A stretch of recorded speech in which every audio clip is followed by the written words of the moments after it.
And so you call it right, you're right over the ridge, right, Tennessee? I like Tennessee too. Let's see, where did I get more votes? Tennessee, North Carolina. I hate to tell you, North Carolina, it was Tennessee. One of the counties in this disaster that had 88% for you. So. 88, yeah, it's, the people are just incredible people. Yeah. So, do you have any questions, Press? President, you talked about conditions being placed on aid to California, voter ID and the like.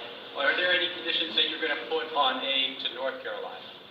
We're going to do a lot for North Carolina. They've been very slow. I don't know why it's been so bad. This has been one of the worst I've seen. Katrina, of course, was something that obviously that was a long time ago. That was not good. But this has been very slow. I don't know if that was for political reasons because they lost the state. Biden lost the state. Maybe he felt he doesn't care. And maybe there were other reasons, I don't know, but this has been very slow. By any standard, this has been very slow, and we're gonna make up for lost time. No conditions you're going to push for aid. Well, in California, I have a condition. In California, we want them to have voter ID so the people have a voice, because right now the people don't have a voice because you don't know who's voting, and it's very corrupt. And we also want them to release the water. If they released the water, they wouldn't have had a problem. If they released the water when I told them to, because I told them to do it 7 years ago, if they would have done it, you wouldn't have had the problem that you had. You might not have even had a fire. So, but here I don't have that. It's a different thing. You got hit by a storm. The people are incredible. They worked really well. Franklin was fantastic, and other groups. By the way, other groups came in that were also fantastic, and other states came in. Tennessee and a couple of others came in, and they really helped. That's the way it's supposed to be. No, this is a different kind of a thing.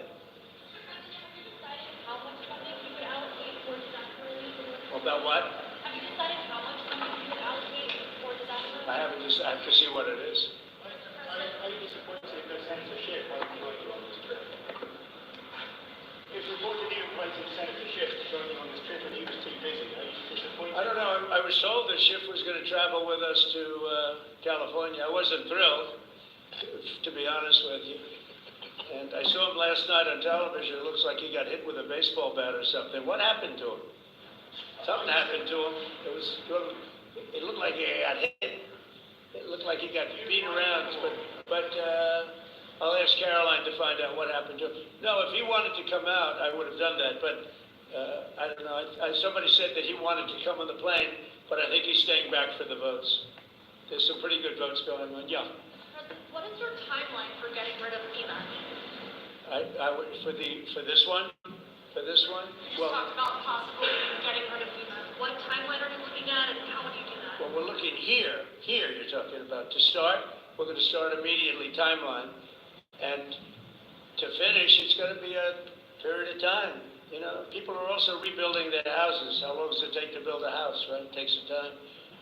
And I want them to build houses bigger, better, nicer than they had nation systems, as you know. Starlink. We had no communication. The first day I got here, I was asked by one of the people, one of the really great representatives, professionals, that is there any way you could get Starlink here, because they had no communication whatsoever. And I called up Elon Musk, and he had hundreds of units brought here, brought immediately. It's hard to get. They couldn't get them before. And that made a lot of difference. I think it saved a lot of lives, actually. Yeah. Infrastructure-wise, we'll do it quickly. Sir, can you just talk about how long you think it might take to get rid of FEMA? What's the timeline on that? If you're going to roll it back?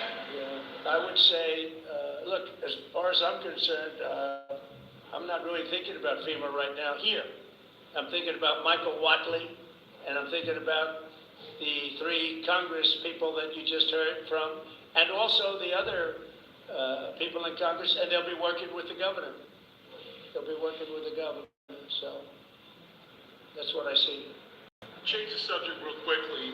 The Laken-Riley Act was signed by Speaker Johnson yesterday. Right. When do you anticipate to sign that? Well, we're honored by that. Laken-Riley, I was there at the time, and we had a big meeting with the parents right after that horrible thing took place. And we have an act. You all know what that act represents. And it was a bipartisan bill. Many Democrats signed on to it. That's something that is a tribute to Laken, a beautiful young lady who was killed viciously by an illegal alien. And we passed a very powerful bill, and it was just approved, and we'll have a ceremony sometime very shortly. I'll be signing it. In other words, if you're asking, I will definitely be signing it. Okay? Yeah. Mr. President, the security detail for Anthony Fauci was terminated last night, and I'm wondering if you have any comment on that. About what? The security detail for Anthony Fauci was terminated last night, sir. Do you have a comment? No, I think, when you work for government, at some point your security detail comes off. And, you can't have them forever. So I think it's very standard. If it would be for somebody else, you wouldn't be asking the question. The question is very fair. But, you work for government. We took some off other people too. But you can't have a security detail for the rest of your life because you work for government. Yeah, we'll see what happens. Do you feel partially responsible if something would happen to Dr. Fauci No. or John Bolton? No. They all made a lot of money. They can hire their own security too. All the people you're talking about, they can go out. I can give them some good numbers of very good security people. They can hire their own security. They all made a lot of money. Fauci made a lot of money. They all did. So if they, felt that strongly, I think that certainly I would not take responsibility. North Carolina is a state that relies on trade and manufacturing. Are you going to have an announcement on new tariffs coming soon? Is there a timeline now? Yeah, the tariffs are going to make our country rich. It's going to be a rich, rich country very soon. Tariffs are going to make it rich in competence. We have common sense, competence, and tariffs. The word tariff is one of the most beautiful words in the dictionary. Jonathan Reynolds, the business secretary of the United Kingdom, said that there's an even trade between the U.S. and the U.K., so they shouldn't have tariffs. Does trade imbalances or a balanced trade affect tariffs and your decisions? Yeah, unbalanced and balance, and also deficits. Like with Canada, we lose $200 billion a year with Canada. That's because we allow them to make cars, we allow them to take lumber. We don't need their cars, we don't need their lumber, we don't need their food products because we make the same products right on the other side of the border. It's sort of crazy. So we've just allowed that, bad management has allowed it over the last 4 years in particular to become very imbalanced. And I said I call him Governor Trudeau, but he's Prime Minister Trudeau when he was Prime Minister. I asked him, why would we do that? Why? And he was unable to give me an answer. He said, I don't know. And I said, do you think it's fair that we're paying $200 billion to keep Canada going? And what would happen, I asked him, what would happen if we didn't do that, if we didn't subsidize Canada? He said, we'd be a failed nation. And I said, then you should be a state.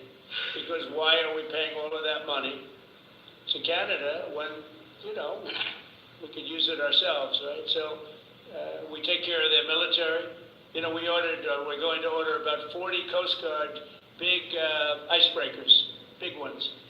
And all of a sudden Canada wants a piece of the deal. They say, why are we doing that? I mean, I like doing that if they're a state, but I don't like doing that if they're a nation. Also, they've been very nasty to us on trade. Historically, Canada's been very, very bad to us, very unfair to us on trade. So we'll see how it all works out. I would love to see Canada be the 51st state. The Canadian citizens, if that happened, would get a very big tax cut, tremendous tax cut, because they're very highly taxed. And you wouldn't have to worry about military. You wouldn't have to worry about many of the things. You'd have better health coverage. You'd have much better health coverage. So I think the people of Canada would like it, if it's explained. But just to start off, they'd have a massive tax cut. And they'd have a lot more business because then we'd let business go to Canada routinely and there'd be no tariffs. If we did that, there'd be no tariffs. So the United Kingdom might be in a better spot then. Reverend Franklin Graham's been a great asset to the state. Talk a little bit about the way the Samaritan Purse has helped North Carolina. Yeah, say once again, the first Reverend Franklin Graham has been a big part of Samaritan Purse and their aid to North Carolina. So what are your thoughts So on that? Franklin Graham has been a big asset to the state. His father was a big asset to the state, to the country, both of them. I just think this. I think Franklin and other people that are doing what Franklin have done, but I've known Franklin so long. He was at the inauguration. He made a speech, beautiful prayer.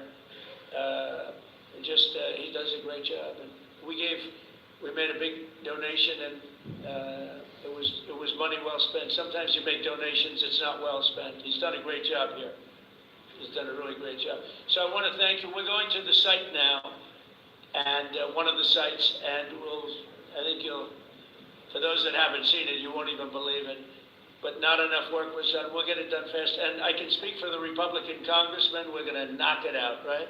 We're going to knock it out. And I think we take it very personally, because North Carolina was very unfairly treated. Very, very unfairly treated. And it was obvious. It was too obvious. And we're going to make up for lost time. So thank you to the people of North Carolina. Thank you, everybody.